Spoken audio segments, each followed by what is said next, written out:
사실상 죄인인 사람이 법정에서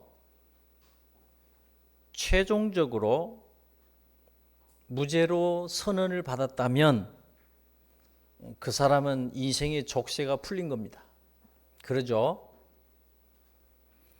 마찬가지로 하나님 앞에서 칭의, 의롭다함을 인정받았으면 그것은 보통 일이 아니에요.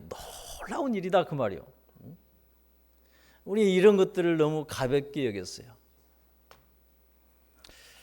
그래서 오늘 로마서 3장 9절 말씀에 유대인들을 두고 한 말이에요. 그러면 우리가 이방인들보다 낫냐? 절대 아니다. 유대인이나 헬라인이나 다 죄아래 있다고 이미 선언을 하였느니라. 그런 거예요. 다 똑같아요. 뭐 잘나고 뭐 의롭고 뭐 깨끗한 사람 없어요. 다 똑같아요. 다 죄인이다 그 말이에요. 다 죄 아래 있고 죄의 지배를 받고 있고 죄의 종노릇을 하다가 결국은 사망의 일을 존재했다 그런 뜻이에요. 그래서 23절에 모든 사람이 죄를 범하여 하나님의 영광에 이를 수가 없었다. 도달할 수가 없었다. 그런 거예요. 적어도 우리가 예수 그리스도를 믿기 전에, 예수 믿기 전에는 그렇게 죄 아래서 살고 죄의 종으로 살고 죄의 시궁창에서 뒹굴다가 살고 뒹굴며 살고 죄인으로 살고 그 죄의 고통 속에서 살고 그 죄의 고통에 시달리다가 결국은 그 죄의 대가로 사망의 일을 운명이었다 그런 거예요. 우리가 예수 믿기 전엔 적어도 그랬어요. 그랬던 우리가 지금은 24절 말씀대로 그리스도 예수 안에 있는 속량으로 말미암아 그 하나님의 은혜로 말미암아 우리가 의롭다함을 얻게 되었습니다. 놀라운 일이에요. 그러면 되지요. 뭐 교회는 그 은혜의 복음의 말씀을 믿고 사는 거예요. 그러니까 저와 여러분은 더 이상 죄의 종이 아니에요. 생각을 해야 돼. 이제 죄의 지배를 받지 않아야 돼요. 그러니까 여러분이 의지적으로 그런 은혜를 입었으면 그 은혜를 기억하고 마땅히 죄의 지배를 거부해야 돼. 계속 죄의 종노릇을 하면 안 돼요. 하나님의 은혜로 우리가 의롭다함을 받은 우리는 이미 법정 용어로 법적으로 의인이에요. 의의 종으로 살다가 의의 열매인 영생을 얻고 하나님의 영광에 도달할 수 있게 된 사람들이다 그 말이에요. 어마어마한 일들이 여러분 인생 가운데 일어났는데 우리가 모르는 거예요. 잊지 마세요. 그게 사람의 노력의 결과가 아니라 하나님의 은혜의 결과다 그 말이에요.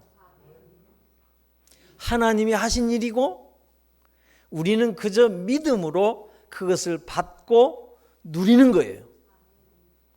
그야말로 엄청난 놀라운 신비로운 상상할 수 없는 헤아릴 수 없는 측량할 수 없는 풍성이 넘치는 무한한 하나님의 은혜인 거예요.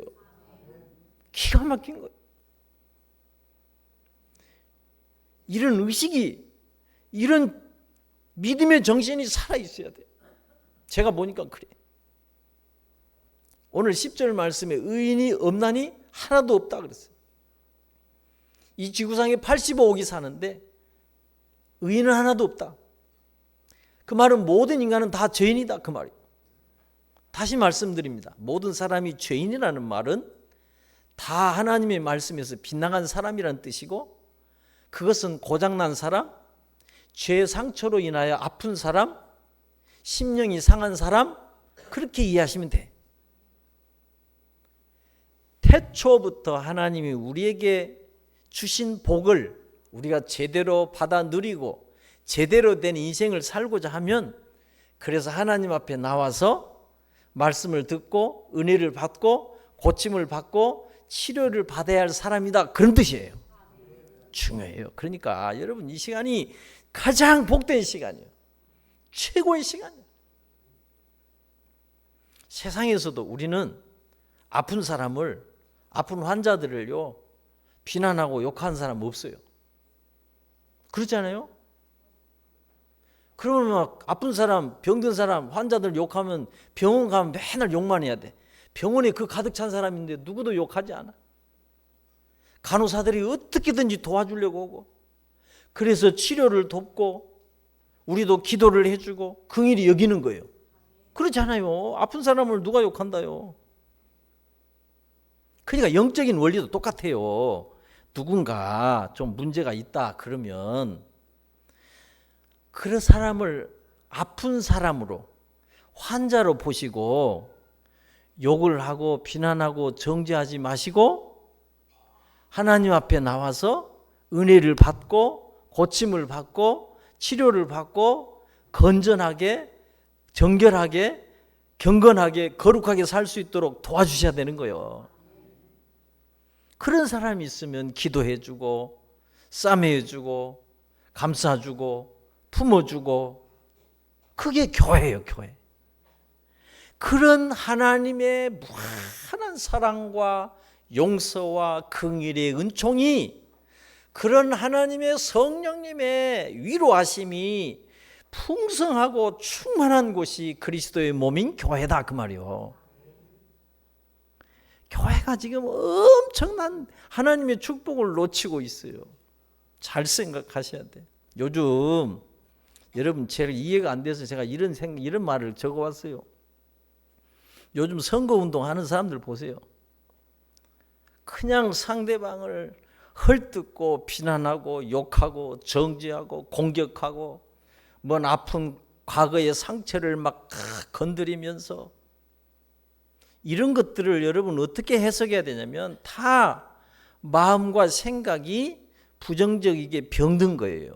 병든 거예요. 절대 건강한 게 아니에요. 원래 하나님이 주신 인간의 마음과 생각은 밝고 빛이 나야 되고 선해야 되고 아름다워야 되고, 그렇게 밝고 빛나고 선하고 아름다워야 될 인간의 마음과 생각들이 다 부정적으로 병든 것이다, 그 말이요. 병든 거예요. 그래서 제가 이런 생각을 했어요. 그러니까 이런 비난하고 정죄하고 이렇게 하는 시대에 누가 좀 나와서 누가 욕을 하든지 나를 비난하든지 트집을 잡든지 꼬투리를 잡든지 좀 죄에 대하여 죽은 자답게, 죄의 지배를 받지 않는 사람답게 그냥 신경 쓰지 말고 상관하지 말고 네가 할 테면 해라. 그래서 내가 앞으로 이 지역 사회를 위해서 할 일과 하고 싶은 일들에 대해서 좋은 말로, 밝은 말로, 따뜻한 말로, 온유한 말로, 희망 섞인 말로 선거운동을 하는 사람이 있으면 나는 그 사람은 반드시 주목을 받을 것이고 인정을 받을 것이라고 저는 생각해요. 뭔 말인가? 아직도 못 알아들어요? 난 그런 사람이 나왔으면 좋겠어. 왜냐? 하도 세상이 시끄럽고 악하니까 그런 사람, 그런 선한 인격과 선한 품격을 가진 모습을 보여주면 나는 반드시 호감을 살 거라고 보는 거예요. 세상 말로 언어에도요, 말에도 온도가 있어요. 언어의 온도, 그런 책이 있잖아요.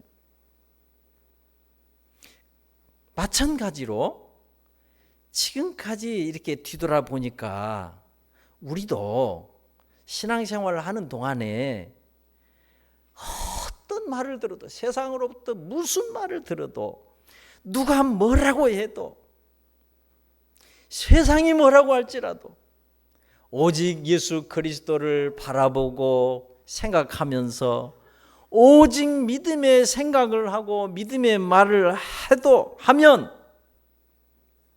우리 하나님이 반드시 그분을 주목하실 것이고 인정해 주실 것이고 그럴 거라고 저는 믿어요. 이런 믿음의 생각을 강화시켜야 돼. 아주 확실하게. 왜?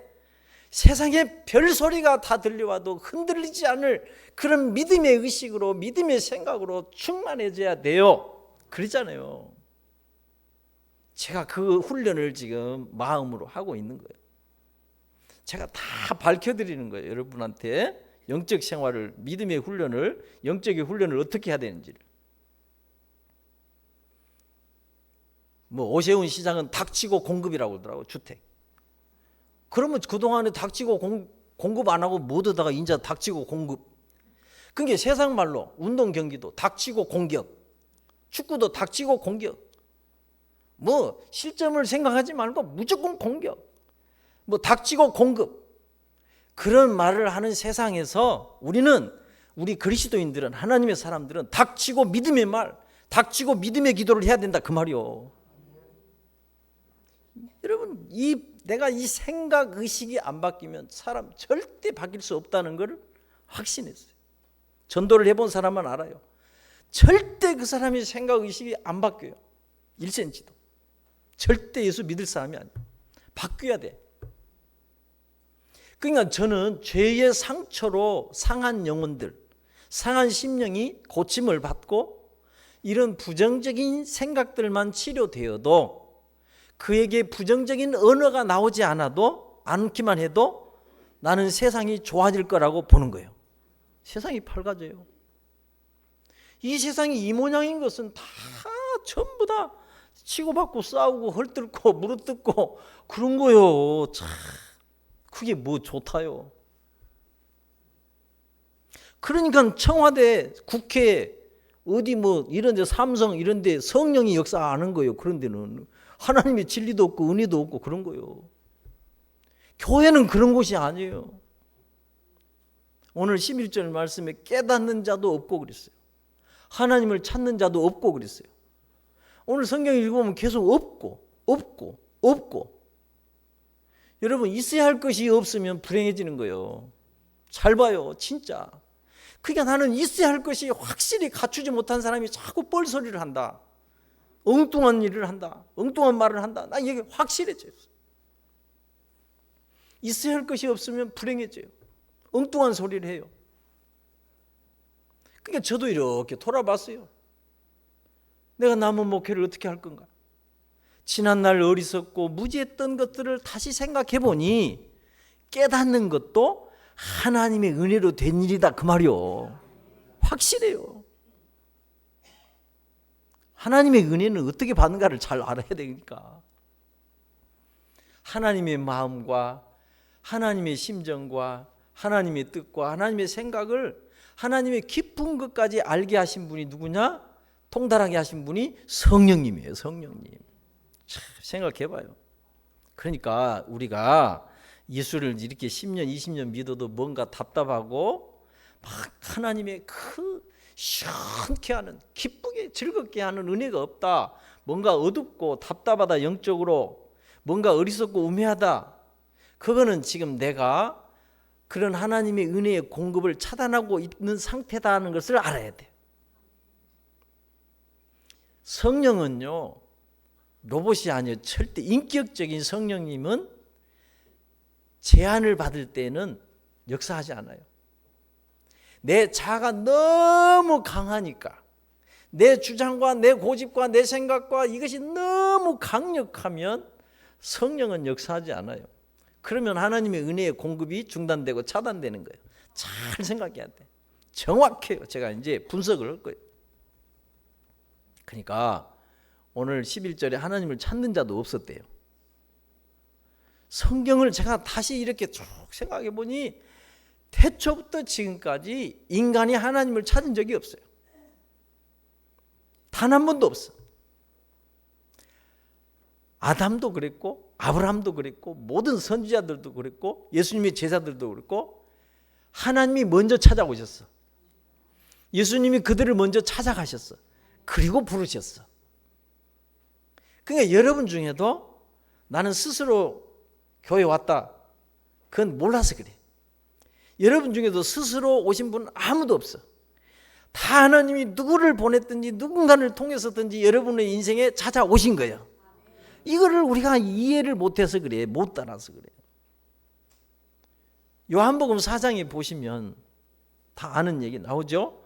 요한복음 4장 3, 4절에 보면 어떻게 말씀하냐면 예수님이 유대를 떠나서 다시 갈릴리로 가실 때에 사마리아를 통과하여야 하겠는지라, 그렇게 성경이 되어 있어요.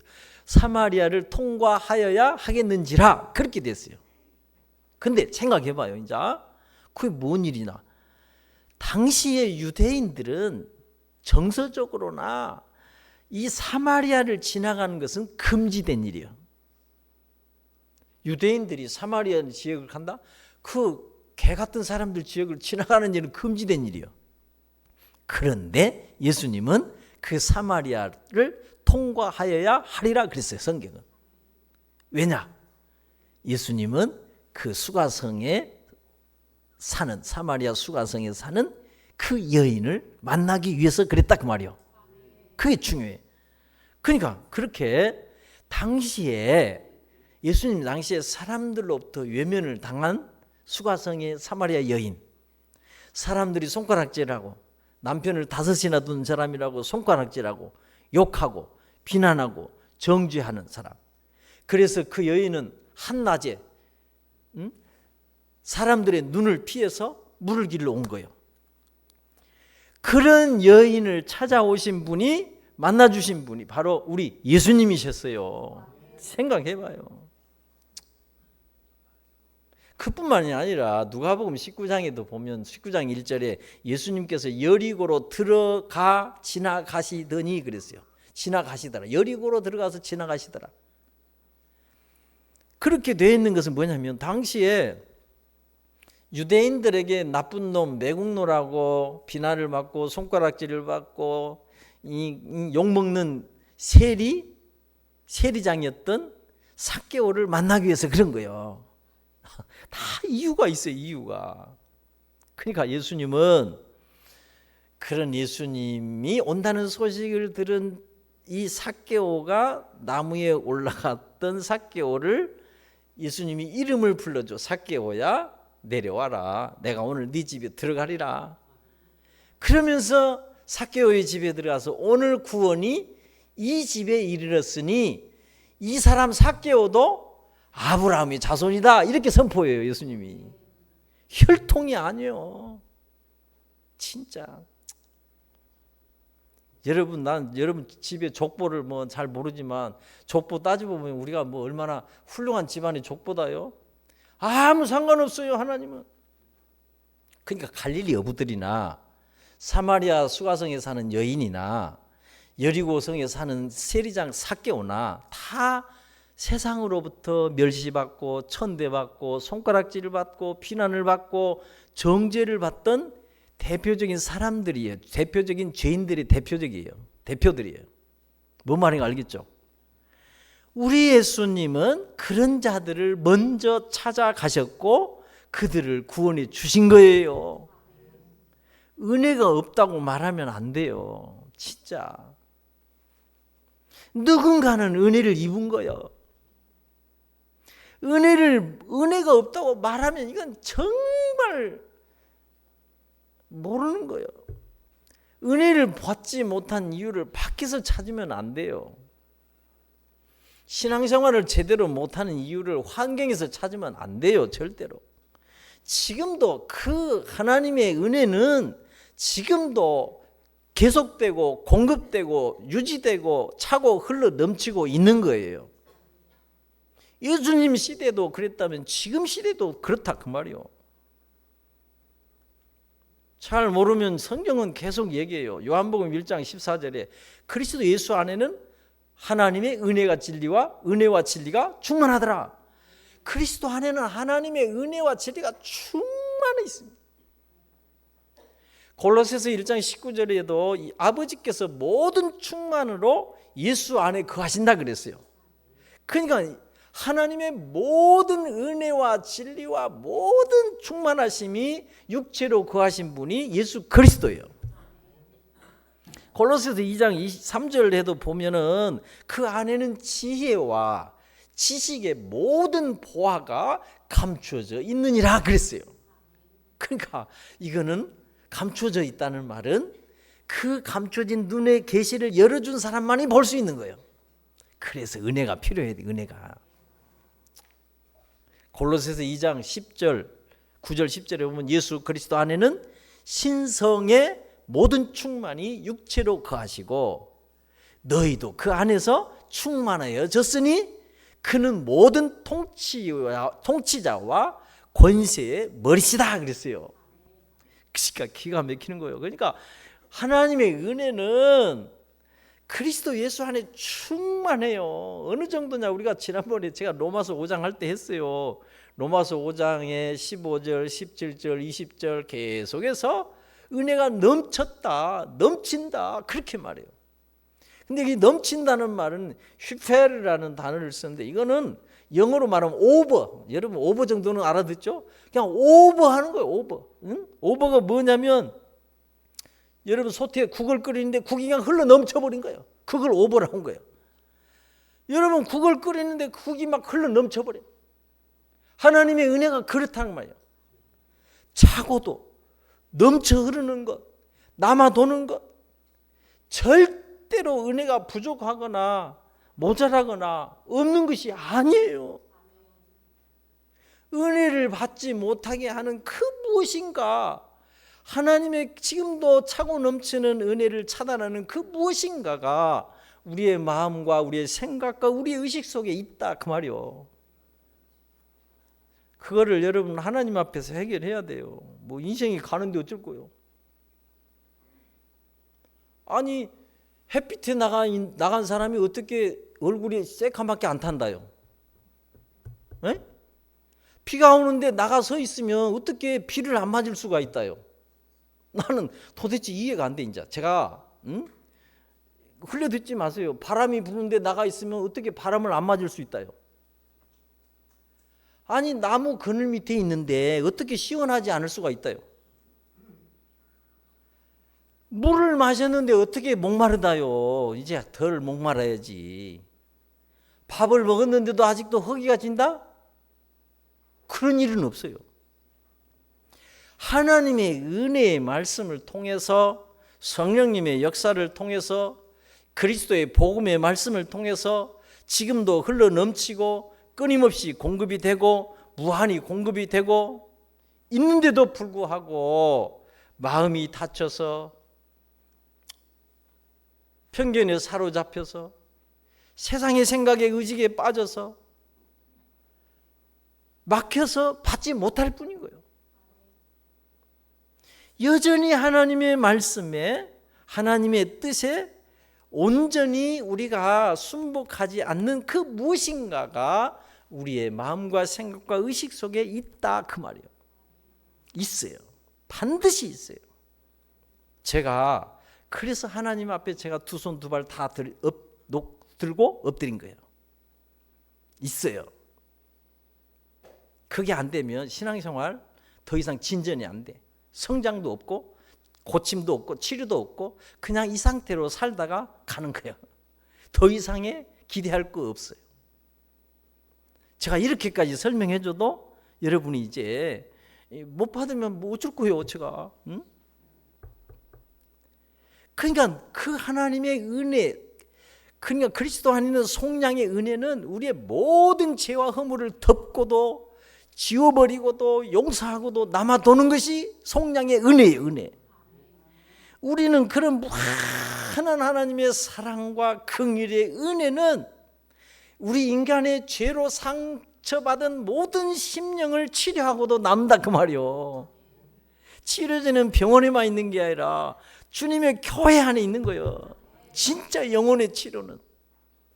그래서 유명한 목사들의 목사라고 하는 팀 킬러 목사님은 뭐라고 하느냐, 누가복음 15장에 나오는 탕자의 비유에서 아버지를 배신한 그런 배은망동한 둘째 아들 그놈이 돌아오자 기쁨으로 맞아주시고 잔치를 열어주신 것에 대해서 죄가 아무리 커도, 죄가 아무리 많고 커도 하나님의 사랑과 은혜에 비하면 아무것도 아니다, 그렇게 말한 거예요. 아무것도 아닌 거예요. 사실은 제가 보니까 제가 그렇게 지금 보고 있어요. 아무것도 아니야. 근데 우리는 아무것도 아닌 것이 걸림돌이 되고 막힘이 되고 벽이 되고 장벽이 되고. 그러니까 그것이 뭐냐, 넘치는 아주 풍성한 그 놀라운 무한한 하나님의 은혜가 공급이 안 되는 상태에서 나타나는 현상이다. 나는 이렇게 해석을 한 거예요. 은혜가 충만하면 해결이 돼요. 아무것도 아니에요. 은혜가, 그 은혜가 덮어야 돼. 여러분, 병충해가 진딧물이 아무리 끼어도 가서 약을 한번 쫙 뿌려주면 깨끗이 없어지잖아요. 에? 그 약이 뭐냐? 은혜. 이해를 돕기 위해서 제가 그렇게까지 설명한 거예요. 시골에 사니까 진짜 설명할 것이 쉬워. 사도행전 4장을 제가 한두 번 얘기한 게 아니잖아요. 성령으로 충만하게 되고, 그래서 큰 은혜를 받게 됐을 때 그 초대 교회가 어떻게 됐는가를 한번 생각해 봐요. 성경은 사람들이 다 한 마음 한 뜻이 되어버렸어. 이거 사람이 노력으로 된 게 아니에요. 제가 보니까 사람들이 다 한 마음 한 뜻이 되어버렸어요. 내 것도 내 것이라고 하지 않고, 그러니까 이기적인 사람이 하나도 없어져 버렸어. 탐욕 욕심낸 사람 아무도 없어져 버렸어. 그래서 서로 나눠주는 사람이 되어버렸어. 그런데 생각해 봐요. 제가 이제 궁금한 것은, 목회하면서 그때는 되고 왜 지금은 안 되는가? 그때는 되고 지금은 안 된 이유가 뭐 있는가? 없어요. 그렇기 때문에 우리는 원망하고 불평하고 미워하고 분노하고 갈등하고 인색한 마음, 나눠주기를 주저하는 마음, 항상 무슨 일이 있을 때마다 실리를 먼저 계산하는 이런 생각들, 이것은 성령과 하나님의 은혜의 본질과 거리가 먼 거예요. 우리가 성령과 하나님의 은혜와 본질이 먼 것들을 가지고 뭘 해보겠다고. 우리는 이해 습관화됐어요. 실리를 계산하는 것이. 이해 타산적으로. 교회는 무조건 손해를 보는 것이에요. 교회는 무조건 희생을 하는 것은, 희생이라는 말은 손해를 볼 때 가능한 거예요. 사랑을 할 때 이기적으로 하는 것은 세상적인 것이지, 우리는 사랑을 하면서 계속 손해를 봐야 돼. 이타적인 사랑, 그게 하나님이 그런 거예요. 그러니까 성령과 은혜의 본질과 먼 거예요. 그런 것들은. 그러니까 그런 걸 생각하면은 예수 그리스도 안에 있는 속량의 은혜, 하나님 우리를 의롭다고 하시는 칭의의 은혜, 죄인들을 의인으로 인정해 주시고 받아주시는 이런 은혜, 감당할 수 없는 은혜는 정말 우리 인생을 아름답게 만들고 아름답게 살 수 있도록 하는 거예요. 그 은혜를 우리가 몰라서 그래. 진짜 우리 아름답게 살 수 있어요. 세상 사람들이 볼 때 참되고 선하고 아름답고, 엊그저께 본 게 남원에 5월 첫 주에 본 게 춘향이를 뽑은데 진선미를 뽑거든. 그 춘향이 진선미 그건 가짜들이야. 진짜 하나님 앞에서 춘향 진선미의 그런 아름답고 사랑스럽고 존귀한 모습으로 우리를 성장할 수 있게 하고 그렇게 살아갈 수 있게 하는 것이 하나님의 은혜 받으면 돼요. 오늘 우리가 세상적으로 육신적으로 내세울 거 없어도 걱정하지 마요. 자랑할 거 없어도 기죽지 마요. 저도 이제 생긴 것 갖고 이제 신경 안 쓰기로 했어요. 나 못생기든지 망가지든지 상관없어요. 잘생기면 좋겠지만 어쩔 거요, 망가지는데. 서서히 늙어서 망가지는데 어쩔 거요, 그것을. 예? 늙는 것을 누가 막은다요. 그러니까 육신적으로 세상적으로 여러분 자랑할 거 없고 내세울 것이 하나도 없을지라도 기죽지 말고 그리스도를 가진 자는 모든 것을 가진 자요. 하나님의 모든 충만하심이 그리스도 안에 있기 때문에 얼마든지 그리스도 안에서 얼마든지 우리는 아름답게 살 수 있습니다. 그러나 그 그리스도가 없으면 아무것도 가진 것이 없는 자예요. 그걸 알아야 돼. 그래서 오늘 사도 바울은 16, 17절 말씀대로 평생 평강의 길도 모르고 평강, 그것이 얼마나 좋아요. 이 전쟁하는 시대에 전쟁터를 보내볼까요? 이 전쟁하는 시대에 평강이 얼마나 좋은지 평강의 길도 모르고 평생 고생과 파멸의 길을 걸어가는 것 뿐이에요. 16, 17절 그러잖아요. 그냥 그런 인생을 보면 여러분 진짜 불쌍한 거예요. 불쌍한 거예요. 불쌍히 여겨야 돼요. 긍휼히 여겨야 돼. 그게 불쌍한 인간들은 제가 보기에 저 서울에 다 있더라고. 여러분 우리가 세상에 올 때 그냥 왔잖아요. 옷 하나 안 걸치고 왔잖아요. 마지막 갈 때도 다 내 것 하나 없어요. 힘과 위로될 게 뭐 있다요. 마지막에. 그러니까 오직 하나님의 은혜와 진리, 하나님의 영원무궁한 사랑, 그 하나님의 영원한 통치, 하나님 나라만이 영원한 거예요. 그러니까 우리는 이 세상에 속지 마시고 육신에 속으면 안 돼요. 세상과 육신에 속지 마세요. 진짜 세상과 육신은 믿을 거에 못 돼. 제가 봐도 세상은 너무 악해. 육신은 아무 능력이 없어. 진짜 능력이 없어요.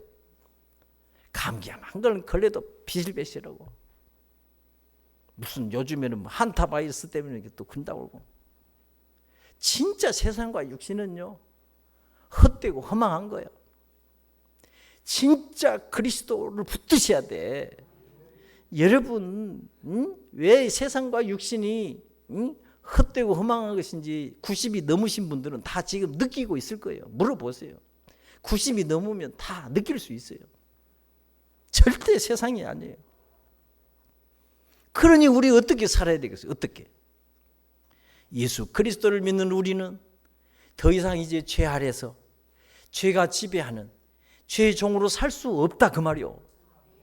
살아서도 안 돼요. 이제 죄가 지배할 때마다 하나님의 은혜를 생각해야 돼. 은혜를. 절대 죄의 지배를 받고 살아서도 안 돼. 우리는 어떻게 해야 되냐?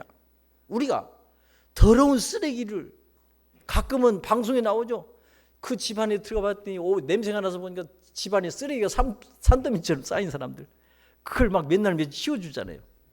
우리가 그런 더러운 쓰레기나 오물을 아주 싫어하고 오물을 그냥 피하고 오물을 혐오하는 것인 만큼 그 지긋지긋한 지독한 죄를 혐오하고 피해야 되는 거예요.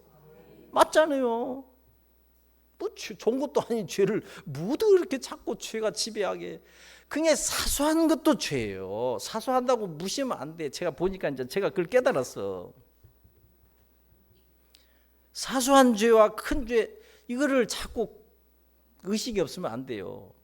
새끼 독사에 물려도 독사에 물린 거예요.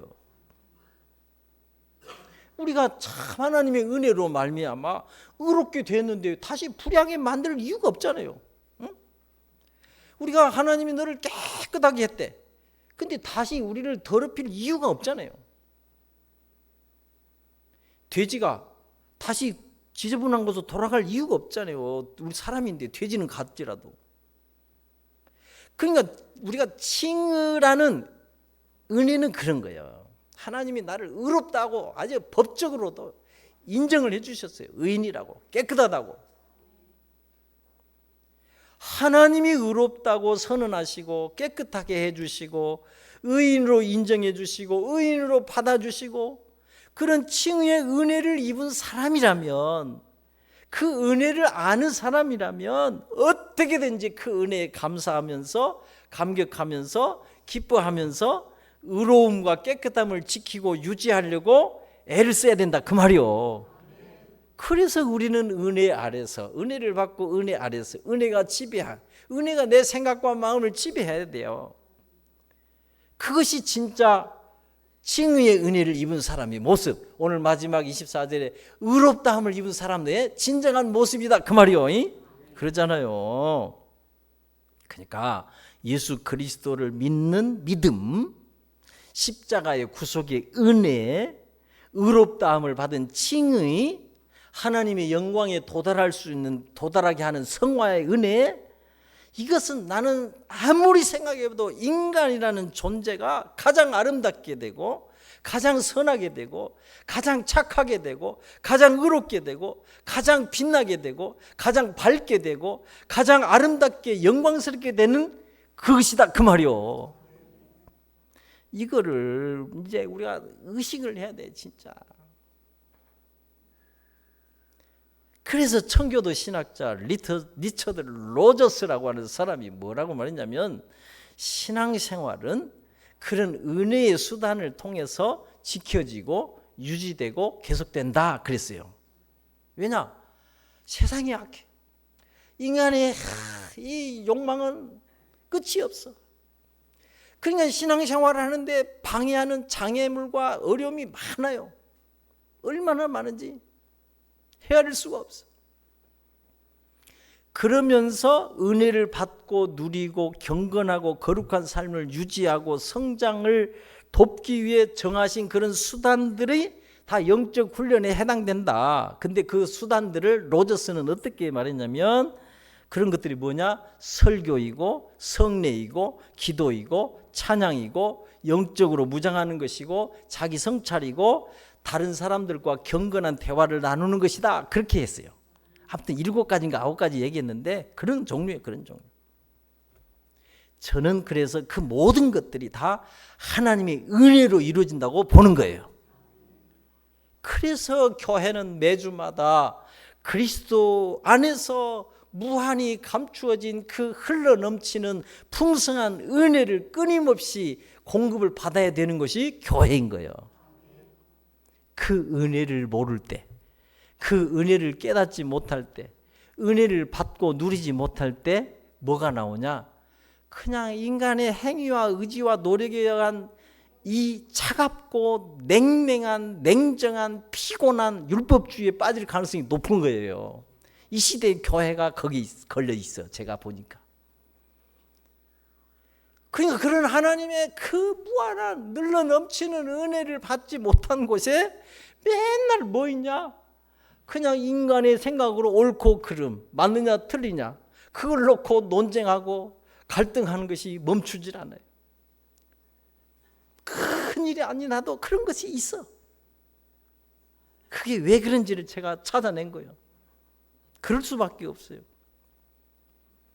그래서 예수님 시대에 안식일법, 뭐 정결법, 뭐 이런 법을 막 바리새인 율법사들이 엄청나게 만들었어요. 막 900 몇 가지. 그래서 예수님과 바리새인들 사이에 안식일법 논쟁 갖고 막 정결법 논쟁 갖고 일어났잖아요. 논쟁이. 그래서 그런 거예요. 그래서 바리새인들은 뭐 당시 어떻게 했냐면, 사람이 몸이 아파도 죄 때문이라고 비난을 하고 손가락질하고 정죄를 했어요. 실제로 그랬어요. 예수님 시대에. 그러니까 그 당시에 사람은 아플 자유도 없어. 병들면 큰일 나. 죄 짓다고 정죄받고 손가락질 받고 사회에서 퇴출당하고 두려운 거예요. 그야말로 사람이 아플 수도 있는데 아플 자유도 뺏어버렸다니까, 그 율법사 바리새인들이. 그런데 그때 마태복음을 읽어봐요. 마태복음 9장 2절에 보면 침상에 누운 중풍병자에게 예수님이 그를 치료해 준 것이 아니라 뭐라고 하냐면, 마태복음 9장 2절에 작은 자야 소자야 안심해라, 네 죄사함을 받았느니라 그래요. 아니 중풍병자인데 죄사함을 받았느니라. 그러니까 중풍병자가 하도 바리새인들 율법사들한테 넌 죄 때문에 병들었다, 죄 때문에 이렇게 손가락질 받고 비난받고 정죄받고 이렇게 막 영혼이 상처받은 그 영혼에 네 죄사함을 받았다 예수님이 한마디 하니까 나사본 거예요. 원리를 알아야 돼요. 원리를. 믿는 우리는요, 늘 하나님의 은혜가 공급이 되고 있어요. 그 하나님의 은혜 아래 살고 있다는 사실을 잊으면 안 돼요. 생각해봐요. 출애굽한 백성들이 그런 하나님의 놀라운 기적을 봤어요. 어마어마한 은혜를 경험했어요. 그런데 그들은 은혜를 받은 자답지 않게 수시로 원망하고, 좀만 힘들면 원망하고, 불평하고, 애굽으로 돌아가야 된다고, 애굽에 우리를 매장지가 없어서 이 광야에서 죽게 했냐고 말이야. 그런 막말이나 하고 반역이나 하고, 그런 이스라엘의 실패를 우리는 교훈으로 삼으셔야 된다 그 말이요. 절대적이요. 제가 보니까 그것이 원망 불평 이런 것이 어디서 나온가를 출처를 제가 더듬어 찾는 거예요. 은혜 없음에서 나와. 성령의 부재, 하나님의 부재, 그리스도의 부재에서 나와. 자기 의식으로 자아로 충만한 데서 나와. 세상 의식으로 세상 가치관으로 충만한 데서 나와요. 나오고 얘기해 보시죠. 틀림없어요. 그러니까 주님의 복음의 말씀을 가진 교회가, 치유와 회복과 이런 은혜의 말씀을 가진 교회가 당연히 고침을 받아야 되고 치료를 받아야 될 그 죄인들, 불쌍한 환자들을 긍휼히 여기지 못하고 비난하고 욕하고 정죄하면 어떻게 이곳에 하나님의 의와 평강과 기쁨의 하나님 나라가 이루어진다요. 그러니까 우리가 이런 어마어마한 하나님의 축복 하나도 제대로 못 받아 누리는 거예요. 이해가 안 되면 큰일 났네 진짜 참말로. 어떻게 또 마무리일까요? 그러니까 그리스도는 하나님의 모든 충만하신 분입니다. 그 그리스도 안에는 모든 지혜와 의로움과 거룩함과 순결함과 구속함과 부요함과 권세와 능력이 충만합니다. 이거 간단히 넘어가면 안 돼. 그러므로 그리스도 외에는 그 누구도 나의 죄와 나의 부정함과 나의 궁핍함과 나의 연약함과 나의 공고함과 나의 두려움과 이런 모든 것을 해결할 자가 세상에 없어요. 없어. 그런 예수 그리스도를 믿음으로 영접하고 살아라 그 말이요. 성경은 그것이, 그래서 오늘 12절에도 선을 행한 자가 아무도 없다고 그랬어요. 내가 이 선에 대해서는 여러 번 말씀드렸는데, 구약 성경의 언어로 말하면 선하다는 말은 하나님의 뜻대로, 하나님의 계획대로, 하나님의 의도대로, 하나님이 목적하신 대로 완벽하게, 완전하게, 온전하게 이루어지고 성취된 것이 선이에요. 선. 세상에 나가서 착한 일 하는 게 선 그 정도가 아니라 그건 윤리 도덕적인 수준의 선이고, 진짜 하나님이 말하는 선은 하나님의 뜻대로, 하나님의 계획대로, 하나님의 의도대로, 하나님의 목적대로 완벽하게 이루어진 것이 선한 거예요.